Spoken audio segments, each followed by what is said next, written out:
এলাকার মধ্যে আমার বাইরের চাইতে বড় কোনো নেতা আছে রে? আমার বাইরের চাইতে কোনো বড় নেতা নাই এই এলাকায়। ঠিক কইছো এই বেটা হাত উঠে দেখা। দাঁড়া এই দাঁড়া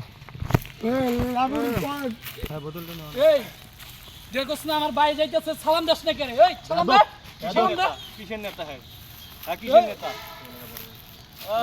এই আমার বড় ভাই, এই এলাকার বড় কোন নেতা আছে নাকি আমার ভাইয়ের উপরে? কোন এলাকার বড় ভাই এ থাকে কই এই এদিকে সালাম দিতে কইছি, সালাম দে। থাকে কই এলাকায় তো আমার বাইরে সব এদিকে থাকে কই কোনো নেতাই নাই। এদিকে থাকে কই আমার এই কই বাসা কই? বাসা কই? বাসা গাজীপুর। এই পিটা লম্বা মানে আলামো এটা দেখছো? এটা এলাম বানাবে মানে তুই চেনস না আমারে 3 এই সালাম দাস না কেন? সালাম দে। পুরো বেয়াদব আমি সামনে পাবো না। এই বড় ভাই লুকাইতেছে, পালা পালা।